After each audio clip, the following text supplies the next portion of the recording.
नमस्कार दोस्तों, स्वागत है आप सभी का।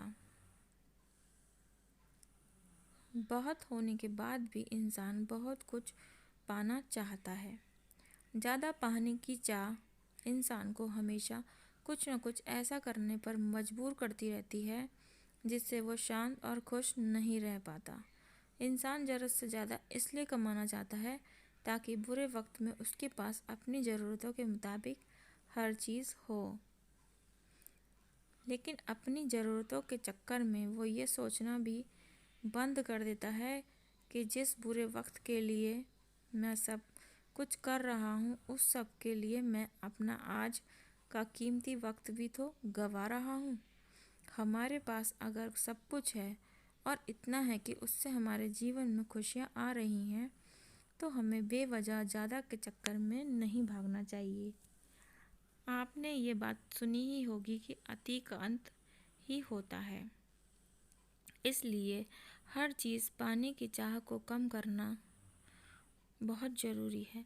ज़्यादा की चाह हमें किस तरह कुछ भी करने पर मजबूर कर देती है, आज हम मोटिवेशनल स्टोरी के ज़रिए समझ पाएंगे।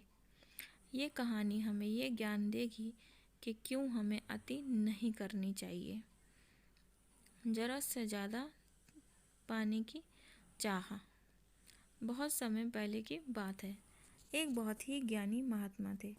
वो अलग अलग राज्य में जाकर प्रवचन दिया करते थे।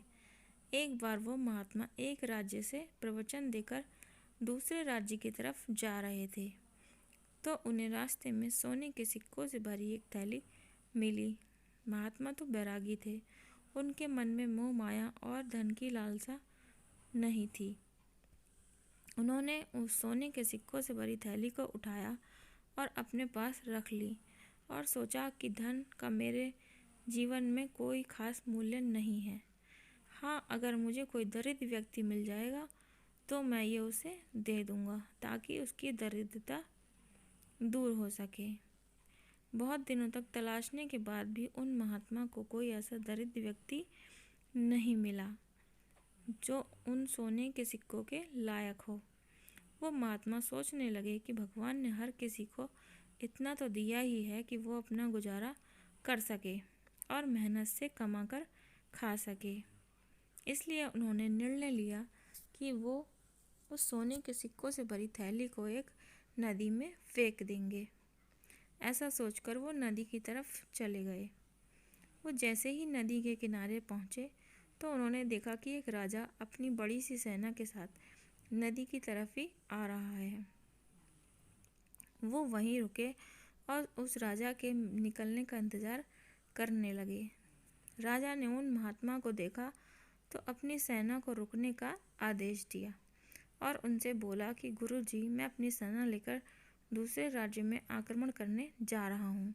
आप मुझे आशीर्वाद दें कि मैं विजयी होकर आऊँ ताकि मेरा राज्य और बड़ा हो सके और हम दूसरे राज्य से बहुत सारा धन हमें मिल सके। राजा की बात सुनकर वो महात्मा ने काफ़ी देर तक सोचा और उन्होंने वो सोने के सिक्कों से भरी थैली राजा के हाथ में रख दी। राजा ने महात्मा की तरफ हैरानी से देखा और बोला कि गुरुजी, मैं आपसे आशीर्वाद मांग रहा हूँ और आप मुझे सोने के सिक्कों से भरी थैली दे रहे हैं। मुझे लड़ाई जीतने के लिए इनकी नहीं, आपके आशीर्वाद की ज़रूरत है।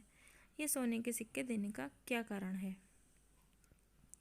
महात्मा बोले कि ये सोने के सिक्के मुझे गिरे हुए मिले थे और उस वक्त मैंने सोचा था कि मैं इन्हें ऐसे गरीब व्यक्ति को दूंगा जो बहुत ही दरिद्र हो, और आज जाकर आप में मुझे वो दरिद्र व्यक्ति नज़र आया और ये सोने के सिक्के मैंने आपको दे दिए।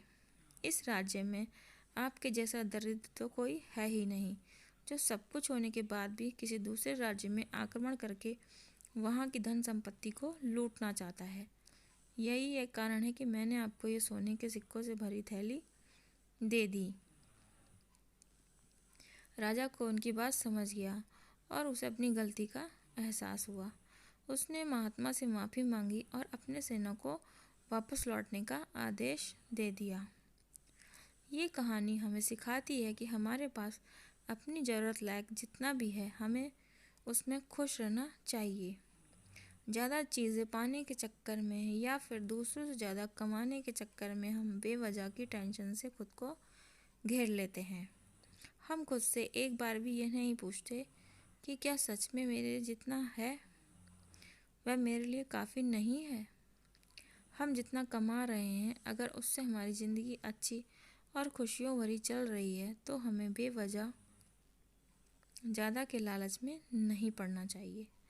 ज़्यादा कमाने के चक्कर में अपनी ज़िंदगी को ऐसा न बनाएं कि आप उस चीज़ को एंजॉय करना भूल जाएं जो आपके पास है।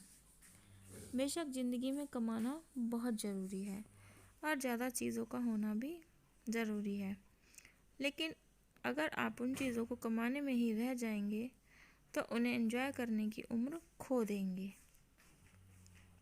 जो चीज़ें आपके पास हैं उन्हें एंजॉय करें। अपने मन के लालच को किनारे रखकर ज़िंदगी को जीना शुरू करें। जब ज़्यादा की चाह आपके मन से दूर होने लगेगी, तब आप ये खुद महसूस कर पाएंगे कि आपके पास कितना कुछ है और उसकी वैल्यू समझ पाएंगे। धन्यवाद। आपका कीमती और बहुमूल्य समय देने के लिए दिल से आभार। हमेशा खुश रहिए। Please like and subscribe.